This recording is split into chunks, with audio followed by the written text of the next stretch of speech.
Bonjour à toutes et à tous. Merci de nous avoir rejoints pour ce webinaire autour de GitOps, une nouvelle terminologie parmi les Ops, et notamment petit focus sur les différences entre GitOps et puis le déploiement continu. Pour cette session de webinaire, on a formé un petit trio qui est composé tout d'abord de Gaël Corlet. Bonjour tout le monde, donc Gaël Corlet, directeur technique et cofondateur du cabinet de conseil Liki. Merci. Deuxième membre de ce trio, Pierre Villard, qui va être principalement en charge de la partie démonstration dont on parlera tout à l'heure. C'est ça, bonjour à toutes et à tous. Donc, je suis responsable de l'offre CAS et Cloud Native dans le cabinet de conseil Ilki également. Merci. Et enfin, Adrien Huer, donc responsable de l'offre Cloud et infrastructure moderne de data center. Donc, pour ceux qui ne connaissent pas encore Ilki, pour faire simple en une phrase, Ilki est un cabinet de conseil technique indépendant qui accompagne les clients dans leur transition technologique, notamment autour des thématiques du cloud, du digital workplace, du cloud native ou encore du FinOps par exemple. Donc si vous voulez plus d'informations, n'hésitez pas à aller visiter notre site web ou même nous contacter directement. Petite spécificité aussi, notamment par rapport à cette thématique d'aujourd'hui du GitOps, Ilki a développé et continue de développer une distribution Kubernetes, la distribution certifiée CNCF, première distribution française d'ailleurs. Et donc pareil, si vous voulez y contribuer avec nous, n'hésitez pas déjà à aller faire un tour, tester et puis nous faire vos retours et proposer des améliorations éventuellement.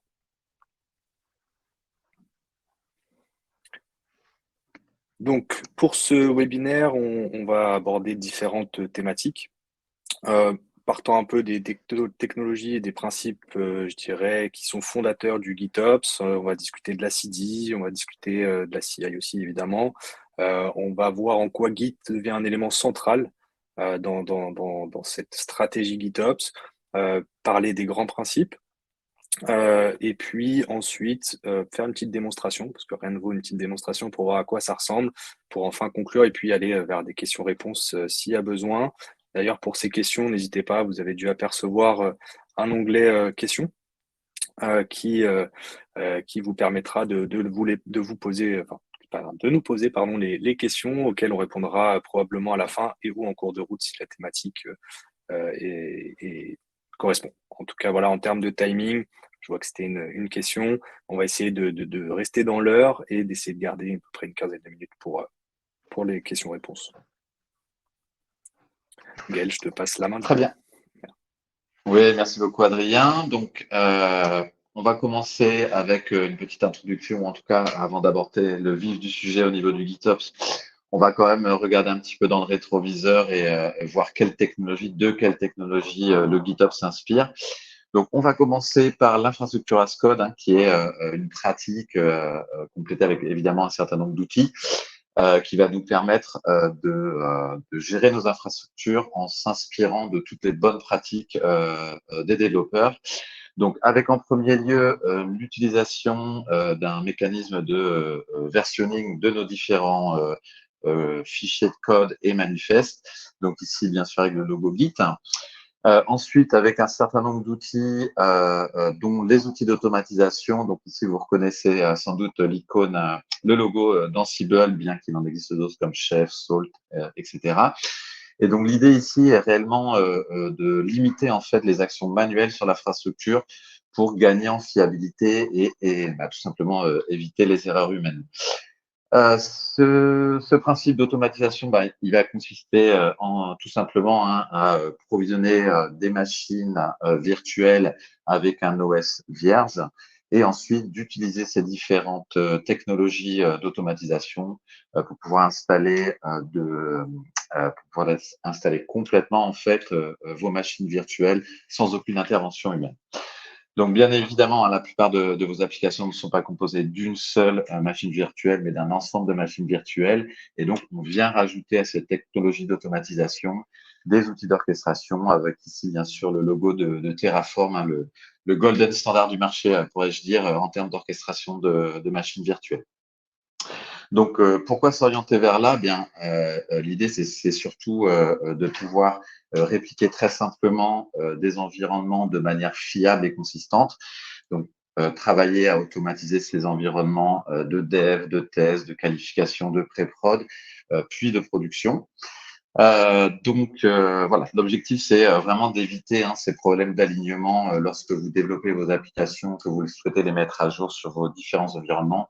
Eh bien, s'il y a des mauvais alignements dans les versions de vos librairies ou ce genre de choses, même si les codes est très bien développé, eh bien, vous allez avoir des bugs et donc des problèmes de stabilité. Donc, un autre point important par rapport à ce type de technologie, là, on parle pas vraiment de développement applicatif au niveau du code. Je veux dire, on va pas développer du Java, du C Sharp, du Python, ce genre de langage. Là, c'est vraiment du code pour les ops. Donc, c'est simple à écrire, simple à lire. Et donc, vu qu'on n'est pas tous des fanatiques de la documentation, ou pour être plus sérieux, la documentation a tout de même du mal à suivre en fait les évolutions de la production. Eh bien, on va pouvoir utiliser ces manifestes, ces fichiers de code, eh bien, en fait, comme documentation de nos infrastructures. Et en ce sens, pour insister un petit peu sur ce point, ce qui va le ressembler, qui va être le plus fiable par rapport à ce qui est disponible sur vos environnements, c'est évidemment les fichiers que vous avez utilisés pour déployer ces environnements. Donc, derrière le terme infrastructure as code, on va pouvoir trouver certaines déclinaisons en fonction des différentes stacks de l'infrastructure. Donc, du network as code, du policy as code, du configuration as code, du security as code, etc. Donc, ces technologies apportent vraiment un certain nombre de bénéfices. Comme je disais, on va prendre dans les technologies de développement les meilleures pratiques, mais il reste encore quand même certains défauts à ce type de pratiques. Même si tout est défini dans des fichiers, généralement, ça va être une personne unitaire qui va aller appliquer ces manifestes sur les différents environnements. Donc, cette étape reste encore manuelle à l'heure actuelle. Également, même si on va versionner nos différents mises à jour au sein de Git, là encore, il y a quand même un aspect peu développé au niveau de la collaboration et également peu développé au niveau du reviewing de code. Une personne écrit le code, un autre va le valider avant de pouvoir le pousser sur tel ou tel environnement. Donc voilà un petit peu pour l'infrastructure as code. Je vais aborder d'autres dimensions.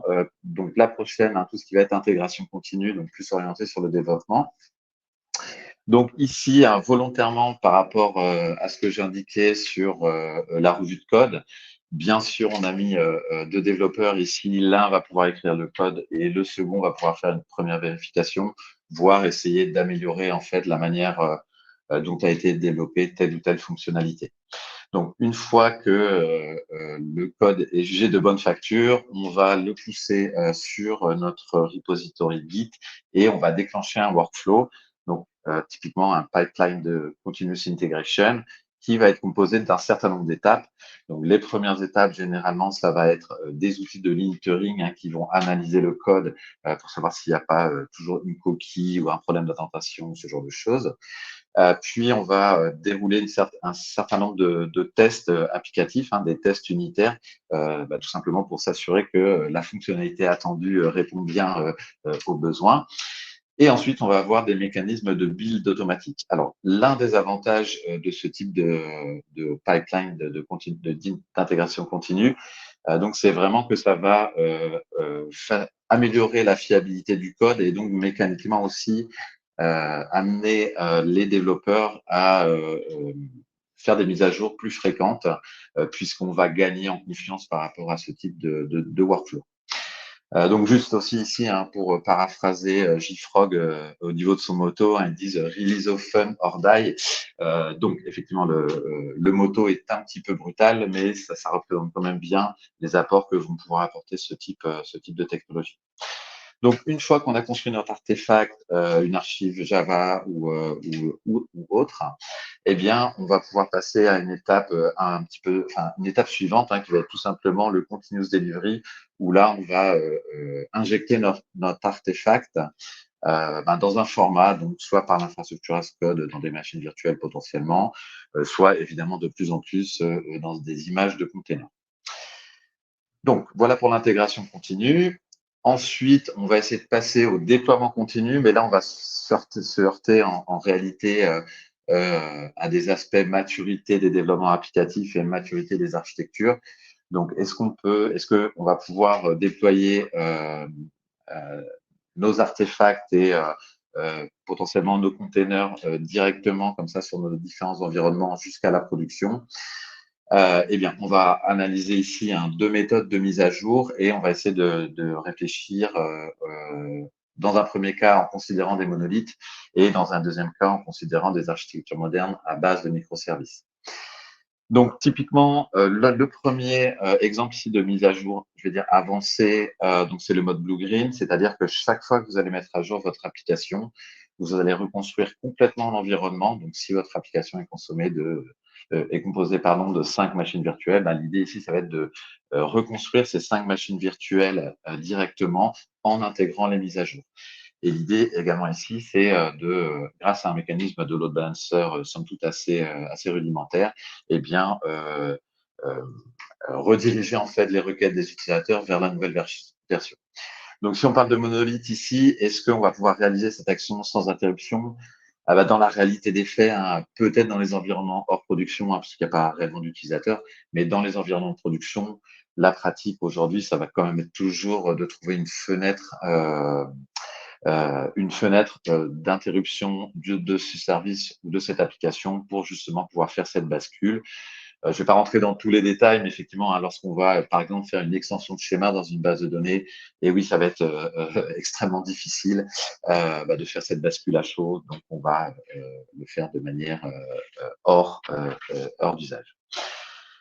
La seconde méthode ici présentée va plutôt s'adapter à des charges de travail de type microservice, puisque comme vous voyez, au fur et à mesure, on va déployer en fait, ou en tout cas, on va rediriger en fait les requêtes d'utilisateurs vers une nouvelle version applicative, et on va surtout observer si cette nouvelle version fonctionne correctement, qu'on n'a pas des problèmes en termes de consommation de ressources, CPU, RAM, etc., ou en analysant les logs pour vraiment s'assurer qu'on n'a pas qu'on n'a pas des erreurs qui apparaissent. Et si tel est le cas, on va en fait rediminuer en fait la redirection des utilisateurs pour rester sur la version ici code version 1.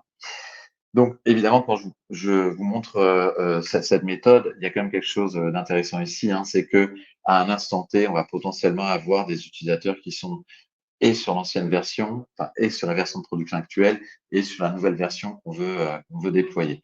Donc, là aussi, en termes de maturité de développement applicatif, eh bien, c'est quand même pas si simple, en fait, de pouvoir avoir deux versions de la même application en production. Donc voilà un peu pour la contrainte pour s'orienter vers le déploiement continu. Donc maintenant, si je fais une synthèse des différents points qu'on vient de voir, donc infrastructure as code très orienté pour les ops pour déployer des infrastructures. Ensuite, la CI pour fiabiliser, automatiser le développement de nouvelles fonctionnalités dans nos applications. Et enfin, le déploiement continu pour déployer en fait les nouvelles versions sur nos différents environnements. Donc, le déploiement continu se base sur un modèle, donc le modèle push. Donc, c'est-à-dire que une fois qu'on arrive au bout de ce pipeline, on va avoir une action de déploiement sur nos différents environnements. Donc, si je prends ici, par exemple, l'environnement de test, dans la réalité des choses, on va pouvoir mettre à jour très régulièrement ici, puisqu'on ne va pas avoir de réel utilisateur de production derrière. Puis, dans la qualification, normalement, la qualité du code se faisant meilleure, eh bien, on va déployer de moins en moins, enfin, un rythme plus lente, dirais-je. Et enfin, quand tout est bien validé, on va déployer une fois en production. Donc, un point important ici, une fois qu'on a déployé nos nouvelles versions sur un environnement, eh bien, l'environnement va vivre sa vie sans nouvelle mise à jour tant qu'on n'aura pas une nouvelle version d'une fonctionnalité, par exemple.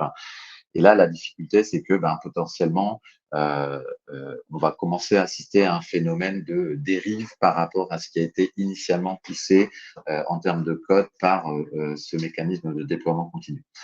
Typiquement, si vous avez un problème sur un environnement, que ce soit en machine virtuelle ou sur des environnements ici représentés Kubernetes, si on se place dans la machine virtuelle, si on a un problème sur une machine, le réflexe classique, c'est de se connecter en SSH et d'analyser les logs et potentiellement d'avoir une action sur la machine qui a posé problème.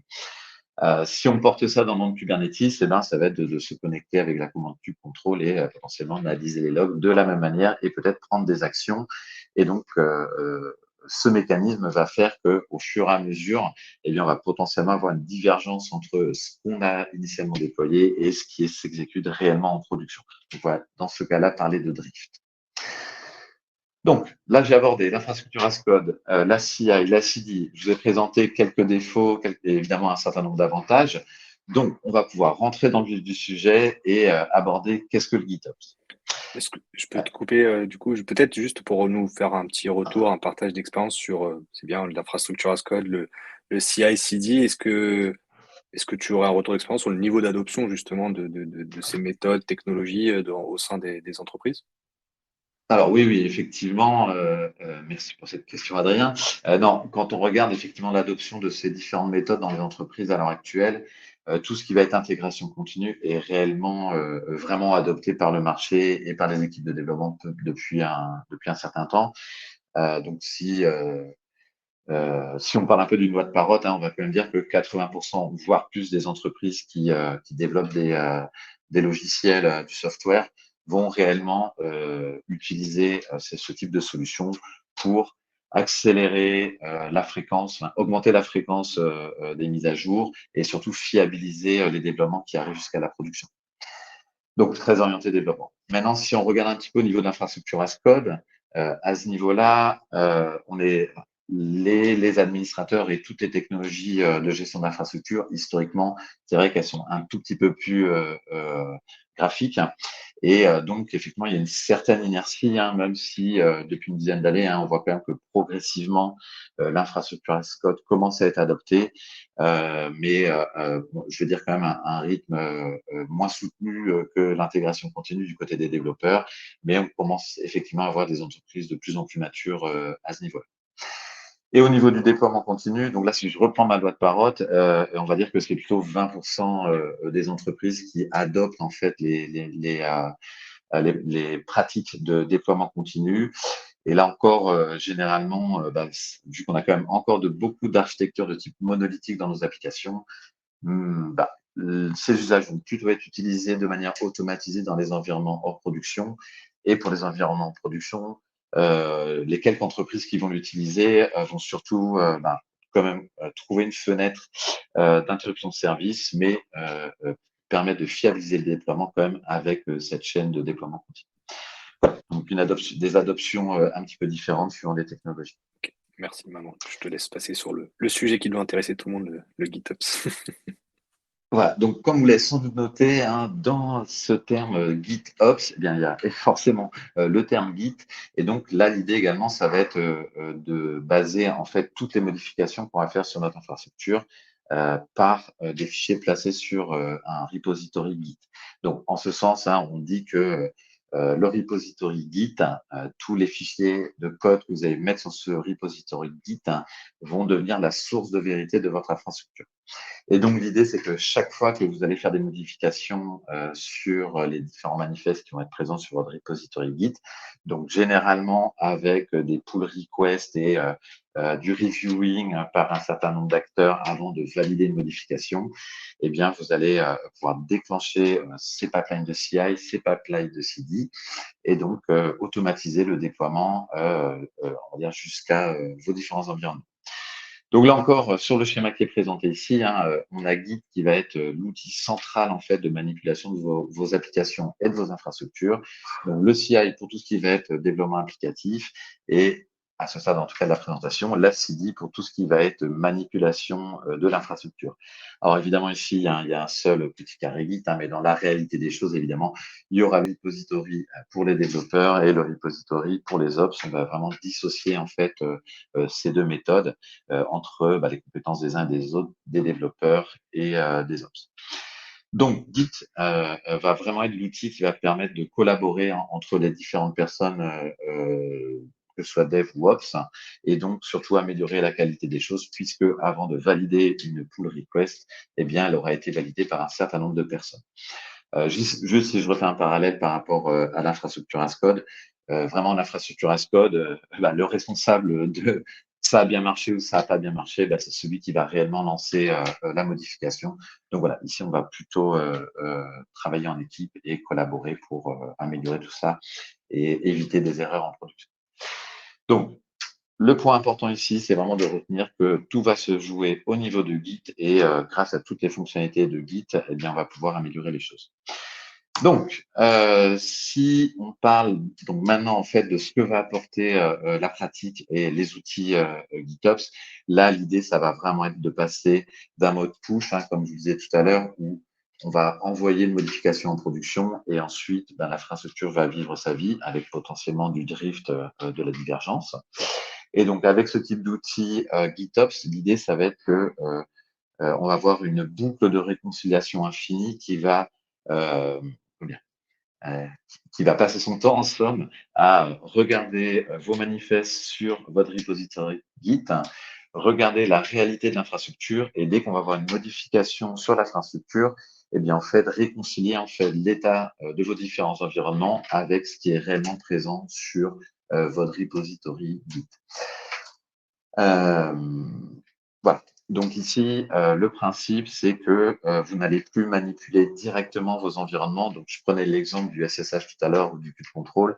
Eh bien, comme on va le voir tout à l'heure dans la démonstration, si quelqu'un se connecte sur l'infrastructure, sur l'un des environnements et réalise des modifications, on va dire manuellement, eh bien, GitOps va refaire converger l'état de cet environnement vers l'état désiré.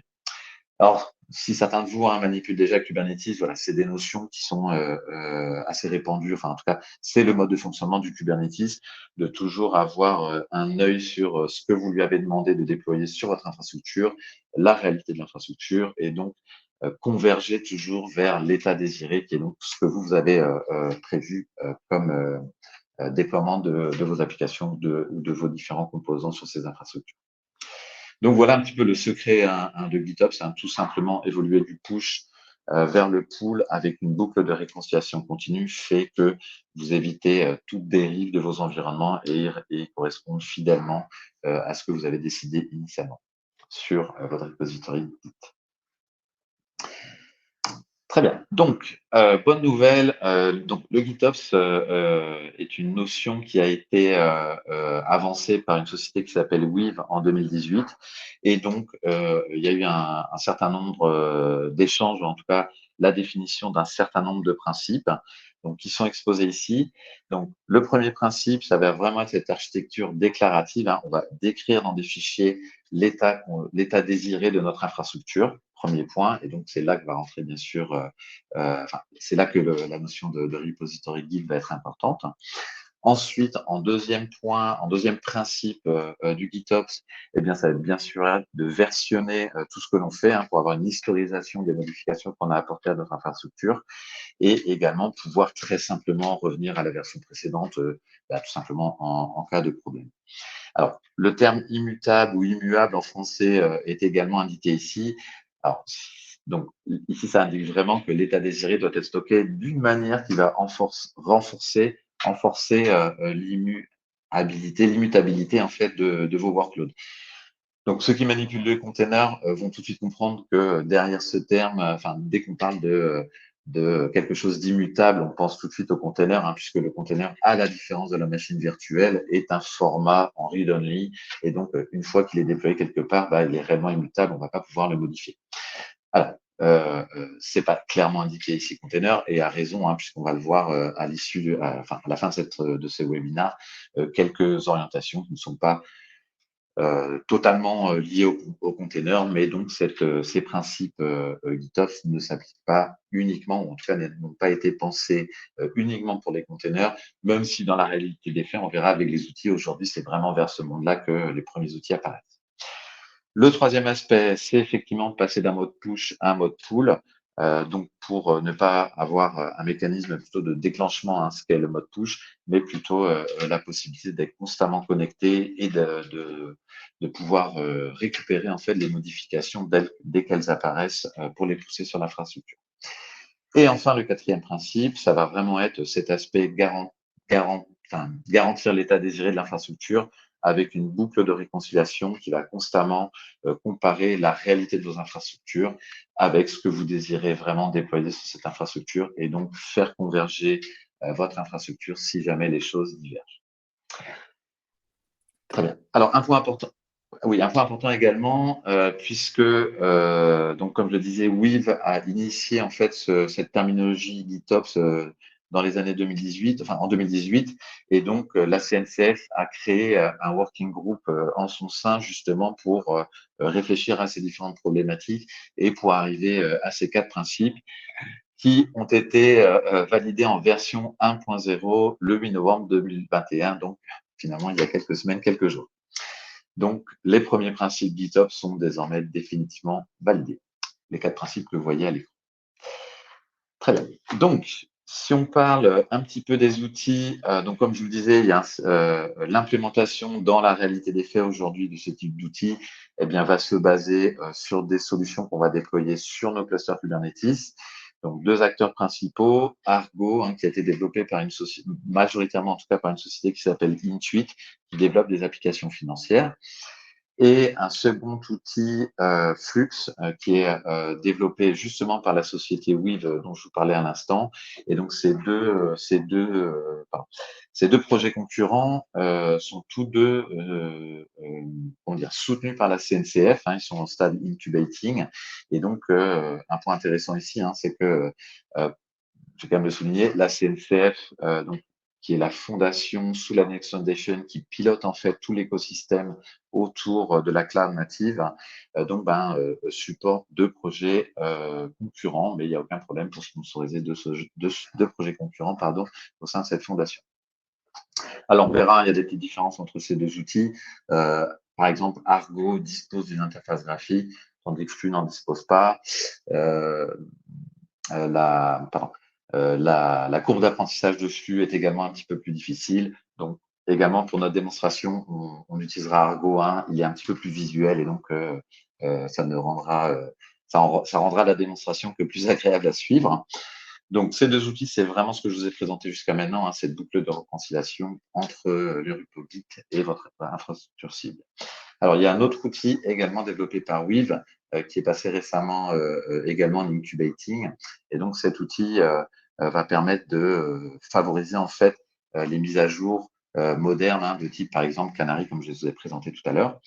Et ce qui va être intéressant avec ce type d'outil, c'est qu'il va permettre de se connecter par exemple à un outil de monitoring comme Prometheus, et lorsqu'il va il va également piloter en fait des outils de service mesh justement pour pouvoir accomplir ces mises à jour de type Canary. Et s'il détecte en fait que des problèmes vont apparaître lors de la mise à jour Canary, comme je vous l'ai présenté tout à l'heure, eh bien il va revenir en arrière et il va même avoir la capacité lui-même d'aller faire des pull requests automatiques en fait sur votre Git. Donc voilà, ça peut paraître un peu impressionnant, mais concrètement, on va autoriser un certain nombre d'outils automatisés de gérer automatiquement la mise à jour, de gérer automatiquement l'analyse de est-ce que la nouvelle mise à jour est sans erreur ou est-ce qu'elle génère des bugs, et lui-même, de par ce concept de GitOps, hein, basé sur ce qui existe dans le repository Git, va être capable d'aller lui-même modifier en fait les différents manifestes pour revenir à la version précédente. Donc voilà, quelque chose qui va être automatisé de bout en bout, y compris dans la gestion des mises à jour. Donc je ne sais pas si Adrien, Pierre, vous souhaitez compléter un peu le descriptif de ces 2 outils. Moi, je pense que tu as en tout cas cité les principales différences ou en tout cas principales choses sur les outils. Après, on pourrait faire, je pense, un webinaire quasiment dédié sur les 2 outils, voire chaque outil. Non, je pense on est plutôt pas mal. Je vous propose de passer plutôt à la démonstration, si ça vous va. Merci en tout cas, Gaël, pour tous ces éléments qui permettent de mieux comprendre ce qu'est le GitOps et surtout les avantages. On voit que c'est quelque chose qui est en train de se structurer avec la standardisation etc. Donc maintenant, on va essayer de mettre un peu de pratique sur cette théorie. Donc pour la démonstration, là ici, c'est un schéma qui représente un peu l'architecture qu'on a mise en place pour cette démonstration. Donc on a Scaleway, qui est enfin, le cloud provider qu'on a choisi pour cette démo. Sur le Scaleway, on a déployé via notre distribution GoraCube un cluster Kubernetes composé d'un master et 3 workers. Sur ce cluster Kubernetes, on va y déployer, enfin on y a déployé pardon, Argo, du coup comme Gaël l'a évoqué, Argo qui va permettre de synchroniser, de se synchroniser avec le repository GitHub et de faire des pools réguliers comme Pierre va vous l'expliquer. Un autre composant indispensable dans l'environnement Kubernetes, enfin de manière générale de toute façon, c'est le registre d'images qui va permettre d'aller chercher, récupérer, déployer les images de conteneurs qu'on souhaite déployer. Et enfin, pour cette démo, l'application, on va la déployer dans un namespace dédié. Donc Pierre va nous parler tout de suite justement. Pierre, je te laisse la main du coup. Ça marche, ça marche.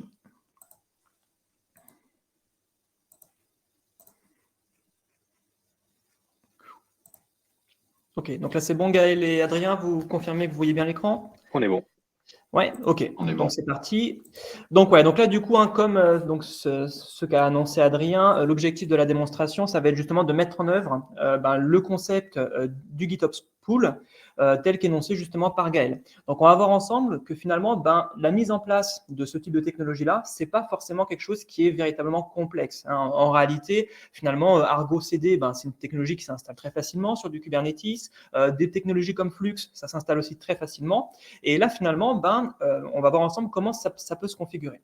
Alors concrètement, l'objectif de la démo, donc, ça va être de pouvoir afficher une application qui est une application Kubernetes dont le code est en réalité stocké sur un dépôt central qui est sur GitHub. Ce dépôt central va faire office finalement d'entreposage d'état désiré de notre application. Et l'objectif de cet atelier, ça va être d'être capable de déployer et gérer au jour le jour l'application avec justement un outil tel que Argo CD. Argo CD donc, est installé sur le cluster Kubernetes. Il a été installé déjà en amont de cette démonstration.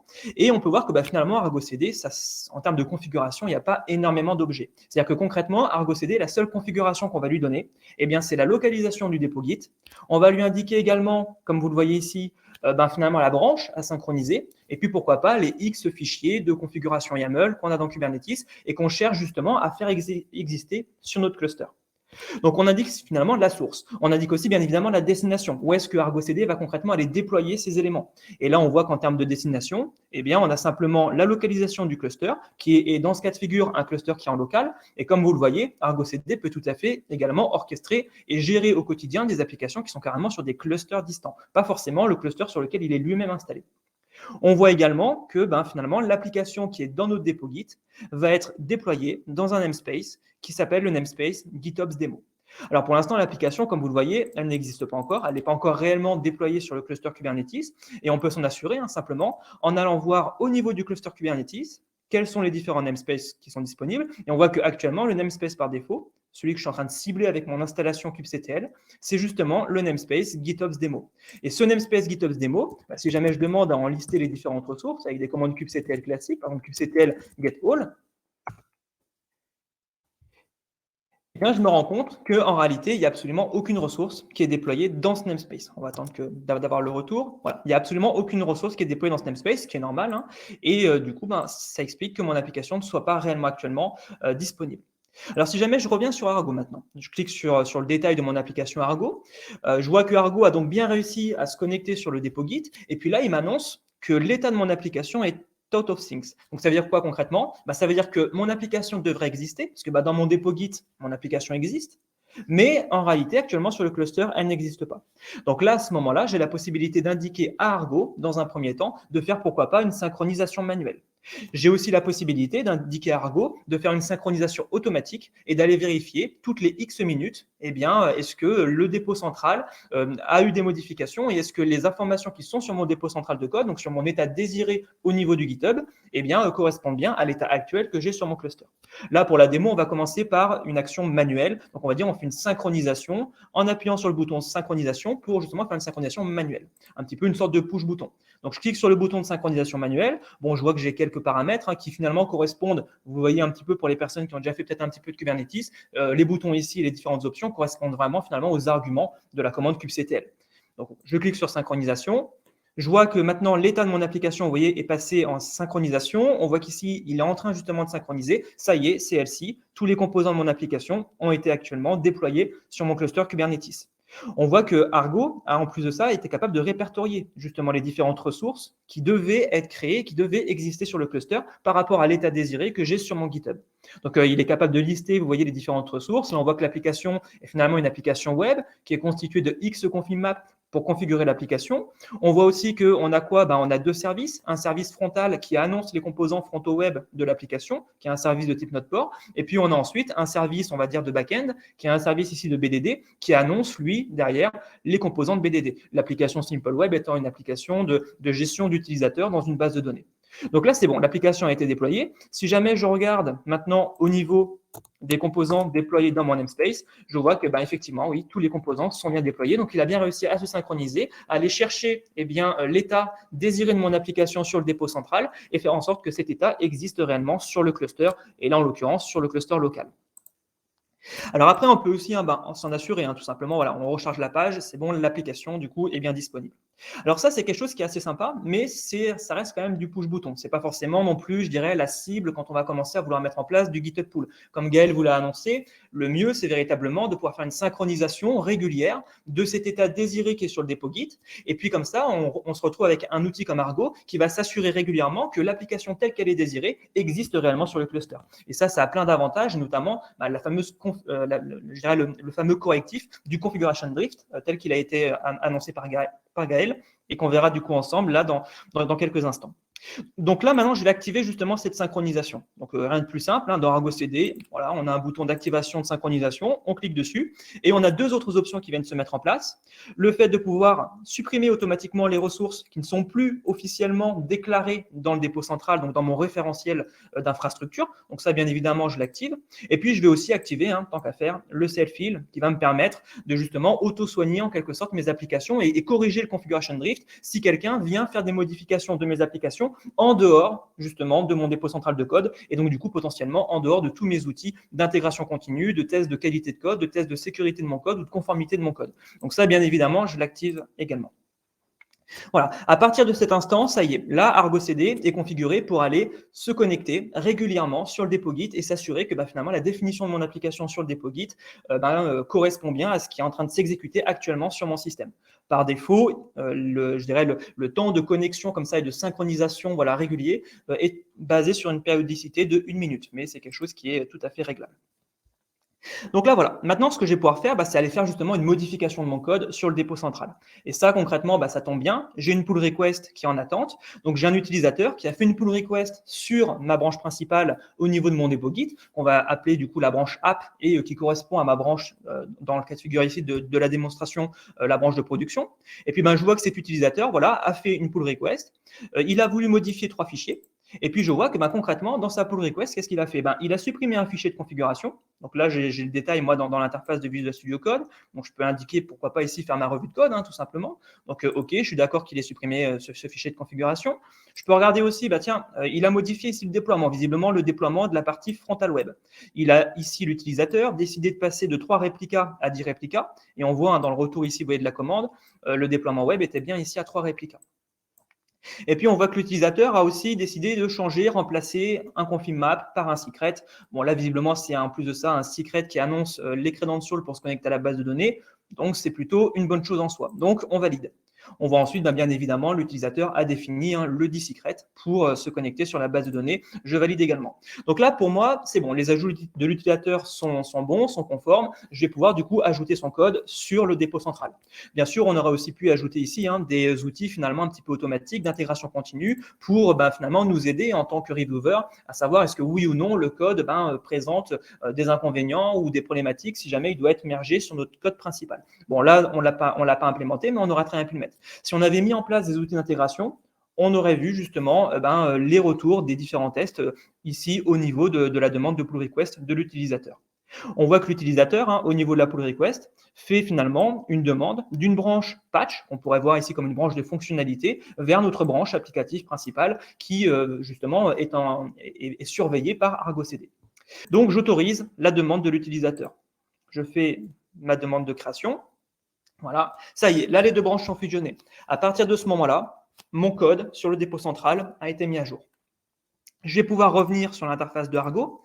Et côté Argo CD, eh bien, dans un laps de temps d'1 minute, Argo CD va détecter que justement, il y a une modification qui a été faite sur le dépôt central. Argo CD va rapatrier cette modification dans son environnement, en quelque sorte en cache au sein du cluster. Et ensuite, Argo CD va surveiller que la définition et l'état actuel de l'application qu'on a dans le cluster correspond bien à cette définition que lui connaît de l'état désiré.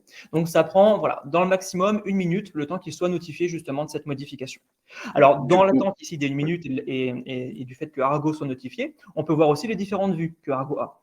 Donc là, vous êtes sur la vue, je dirais, classique de Argo, où on a les différentes liaisons entre les différentes ressources, mais sachez que Argo dispose aussi de plusieurs vues pour, par exemple, voir où sont localisées vos ressources pour une application donnée au sein de votre cluster, avec les taux d'utilisation de CPU et de RAM en temps réel, justement, utilisés par votre application sur le cluster. On a aussi d'autres types de vues, comme par exemple ici, quelles sont les relations entre les ressources. Typiquement, là, ici, je peux voir que tiens, j'ai un service, Noteport, qui annonce 3 réplicas de pod, qui sont justement les réplicas de pod frontaux de mon application web. Je peux voir également que j'ai un service Simple Web BDD qui annonce, lui, un seul réplica de ma BDD. Donc ça aussi, ces aspects visualisation sont aussi intéressants avec Argo, chose qu'on n'a pas typiquement avec du Flux.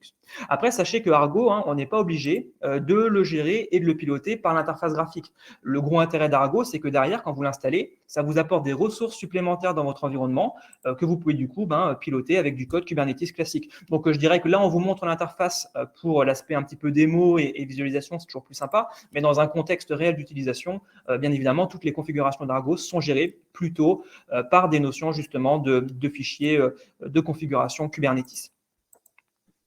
Du coup, Pierre, tout à l'heure, tu as parlé d'une périodicité d'1 minute et tu as évoqué aussi le fait que c'était configurable. Est-ce qu'on peut aller en dessous de la minute? Alors non, on ne peut pas aller en dessous de la minute, et ça justement, c'est un petit peu une problématique par rapport à des outils comme Flux, où Flux, on a carrément la granularité à la seconde. Donc Flux, finalement, sera capable de comprendre bien plus rapidement qu'il y a une modification sur le dépôt central. Ok, merci.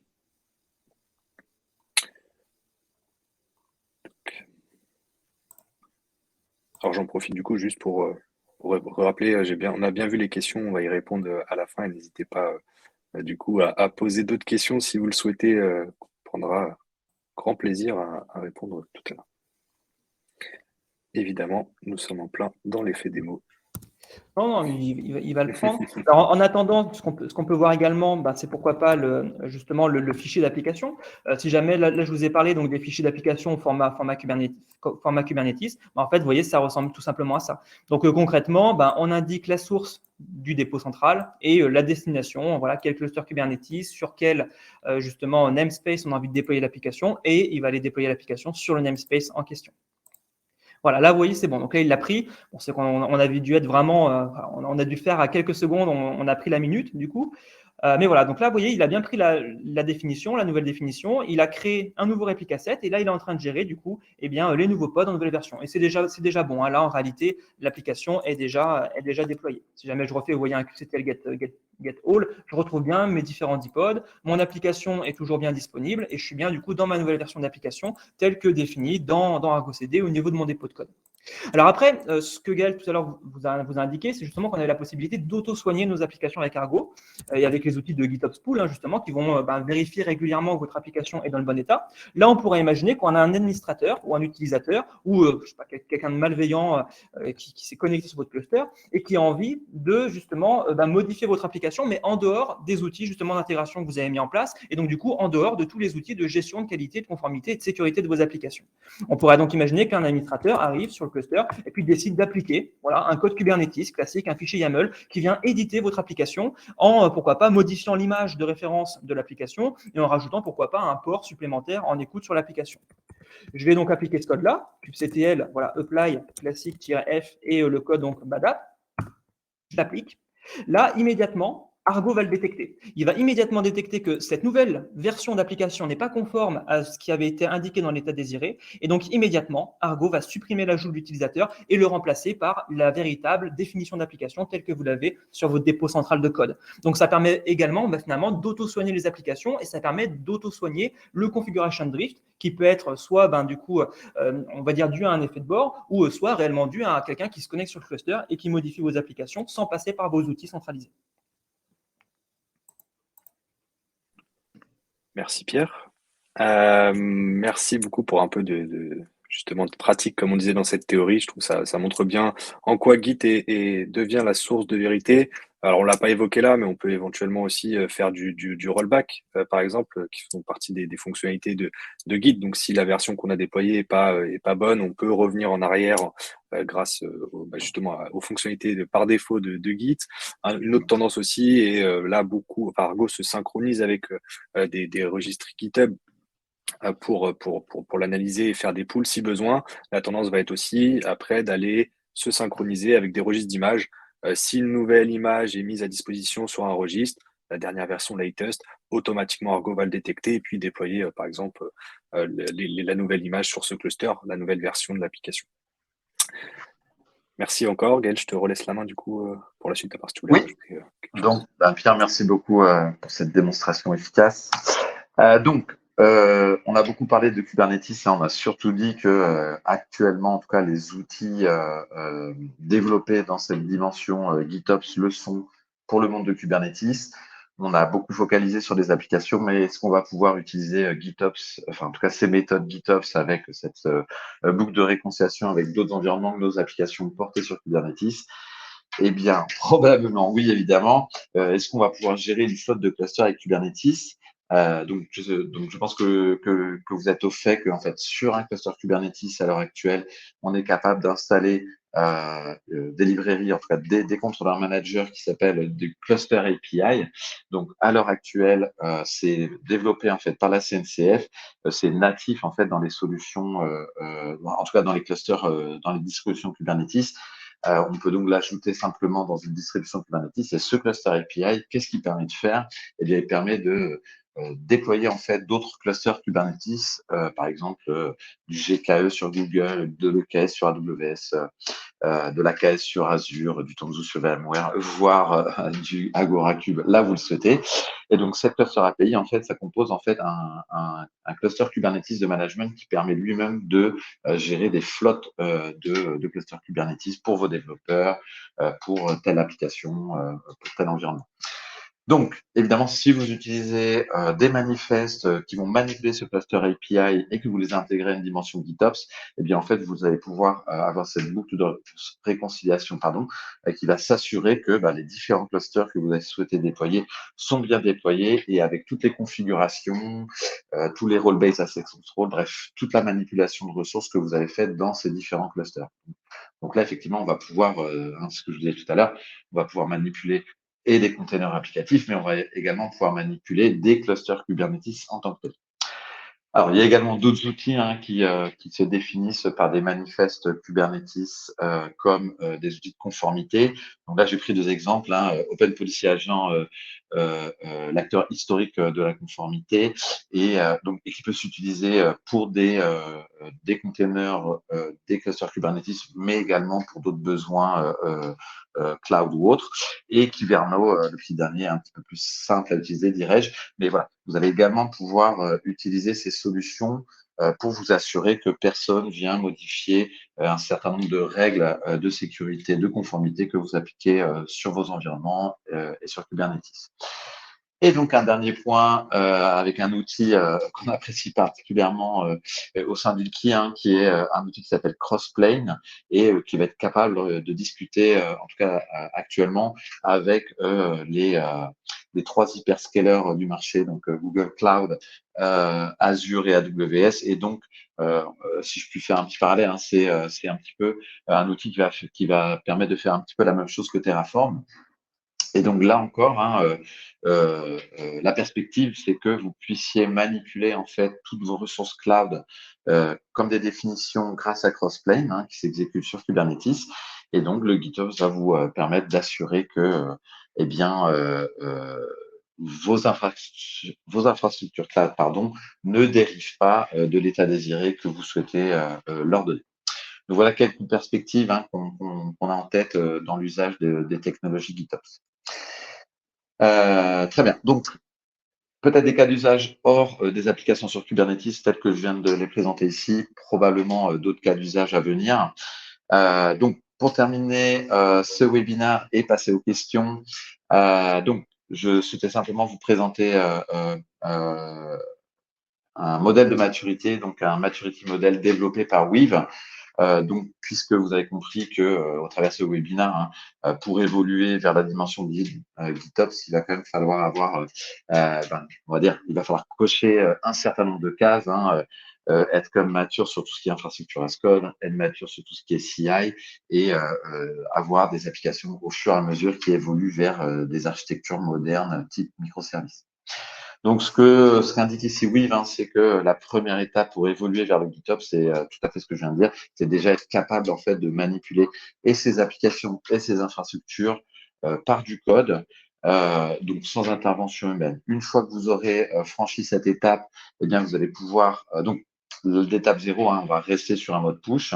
Donc l'étape indiquée ici numéro 1, donc va consister à vraiment activer en fait cette fameuse boucle de réconciliation GitOps et donc de commencer à gérer vos applications de manière complètement automatisée, comme on l'a vu tout à l'heure dans la démonstration de Pierre. Et l'étape suivante en termes de maturité, eh bien, ça va être donc ce que je présentais il y a quelques secondes, essayer d'évoluer vers de la gestion GitOps de vos applications vers la gestion GitOps de vos applications, des clusters Kubernetes qui l'hébergent, voire d'un certain nombre de ressources cloud potentiellement. Là, vous allez déployer vos applications. Et enfin, la dernière étape ici indiquée, la plus mature, va être d'évoluer vers cette dimension de enforcement de la conformité, de la sécurité, un certain nombre de points. Bon, après, on pourrait débattre, effectivement, ces deux dernières étapes. J'ai bien des clients en tête qui vont d'abord essayer de bien gérer leurs applications avec GitOps et avant de peut-être gérer le cycle de vie d'un certain nombre de clusters, vont tout de suite vouloir intégrer des dimensions de conformité et sécurité qui leur sont chères. Donc voilà, on pourrait débattre de ce maturity model, mais c'est déjà une bonne base de réflexion, en tout cas pour s'orienter vers ce modèle, vers ces pratiques GitOps. Effectivement, Très ça bien. donne un peu le chemin. Merci Gaël, merci encore Pierre. Écoutez, on arrive à la fin du webinaire. Je vous propose de passer à la petite session questions-réponses. Donc on a déjà deux questions de Kevin. Donc la première étant, donc, peut-on vraiment faire facilement du GitOps sans Kubernetes aujourd'hui? Peut-être Gaël, du coup, que Oui, on en a discuté un peu tout à l'heure. alors, juste pour refaire un historique sur ces 2 dernières années, comme je vous ai dit, les 4 principes viennent d'être validés au début du mois, tout à fait. Et donc, effectivement, on a vu cette terminologie GitOps utilisée avec d'autres technologies. Typiquement, on a beaucoup entendu parler de GitOps et Terraform sur un mode pool, sur un mode pool, sur un mode pool. On a bien vu lors de ce webinaire que finalement, la force du GitOps, c'est surtout ce mode de. Alors, j'ai dit pool, ok. Pardon, je reprends, mais lors des discussions sur du GitOps, effectivement, on peut faire des choses sans Kubernetes, et donc il y a eu des débats autour de faire du GitOps avec Terraform, mais je me reprends, donc c'est sur un mode push. Et donc, lors de ce webinaire, vous avez bien compris que ce qui est intéressant dans cette dimension GitOps, c'est surtout ce mode pull et cette boucle de réconciliation. Donc, pour répondre directement à la question, étant donné qu'à l'heure actuelle, les seuls outils qui gèrent cette pratique GitOps le sont sur Kubernetes, eh bien effectivement, ça va être compliqué, tout du moins en l'état actuel des choses, de faire du GitOps sans avoir ne serait-ce qu'un cluster Kubernetes quelque part. Mais comme je l'ai aussi indiqué sur la fin de la présentation, vous pouvez avoir un cluster Kubernetes, je veux dire, de management ou un cluster Kubernetes GitOps qui pourrait aller manipuler des ressources tierces, qu'elles soient cloud ou du déploiement de cluster Kubernetes. Mais vous avez raison de poser la question. Ça tourne quand même vraiment beaucoup à l'heure actuelle, en tout cas autour du monde Kubernetes. Puis comme tu l'as Si vous voulez évoqué, compléter. Gaël aussi, au niveau applicatif, en tout cas, beaucoup plus adapté aux microservices pour pouvoir gérer justement les déploiements mis à jour sans interruption. Donc, de facto, on arrive vite dans les environnements liés à Kubernetes, en tout cas. Pierre, c'est bon pour toi? Ouais, Je ouais, ne tout sais à pas, fait. Ouais. Kevin, si on a répondu à la question. Sinon, je vous laisserai rajouter ou compléter dans la partie question.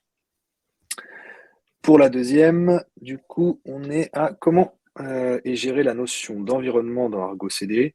Comment je m'assure que ma pré-prod fonctionne bien avant de déployer automatiquement en prod. Je sais pas, peut-être Pierre, tu veux commencer ou pas? Ouais, bah, en règle générale, les notions d'environnement sont gérées directement en fait au niveau justement de Git.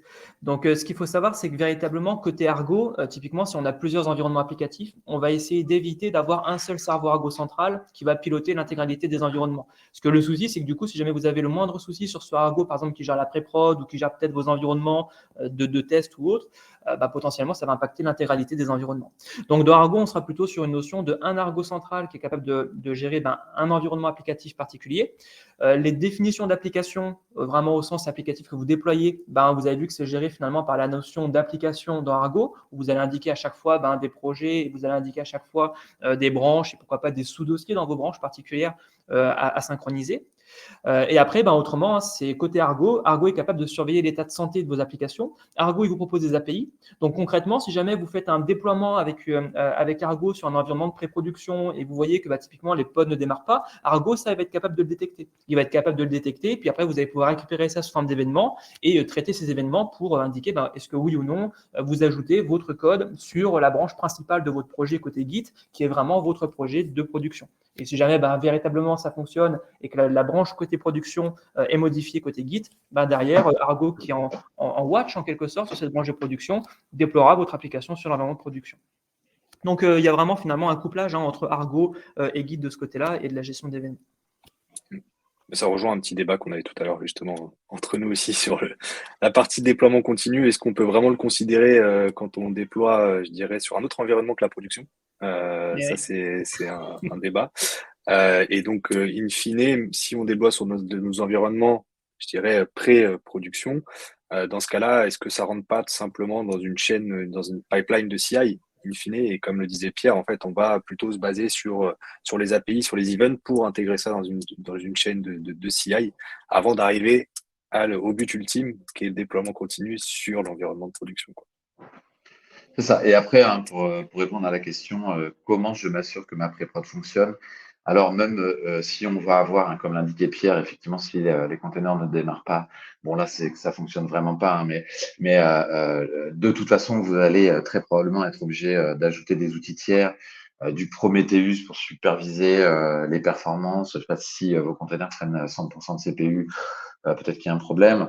Et donc, évidemment, des outils également de centralisation des logs. Vous connaissez sans doute tous ELK dans le monde classique de la machine virtuelle.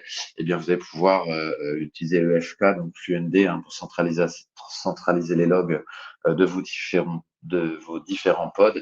Et donc, voir effectivement par cette analyse si il y a un grand nombre d'erreurs en fait générées par les nouvelles versions de vos pods. Et donc là encore, je reviens sur l'outil Flagger qui lui va être capable de faire la même chose et donc on va dire d'automatiser en fait le retour arrière, surtout justement en analysant ces différents logs.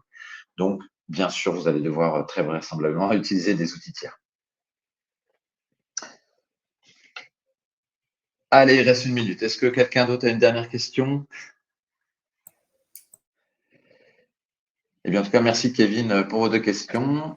Merci, ouais. J'allais dire, on a presque respecté le timing, hormis le découpage qu'on avait prévu, mais en tout cas, on arrive à 59 à l'horloge. Donc, écoutez, si vous avez d'autres questions, de toute façon, n'hésitez pas, on reste joignable pour ceux qui nous connaissent. Ceux qui nous connaissent et dans le support, vous aurez aussi certains contacts. Donc, merci en tout cas pour l'attention. N'hésitez pas à nous contacter si besoin. Et puis, à bientôt pour une nouvelle Et session sur d'autres rendez-vous sujets. pour le prochain webinaire. Merci tout le Merci monde. beaucoup. Au Bon revoir. après-midi, bonne journée. Bonne journée. Au revoir.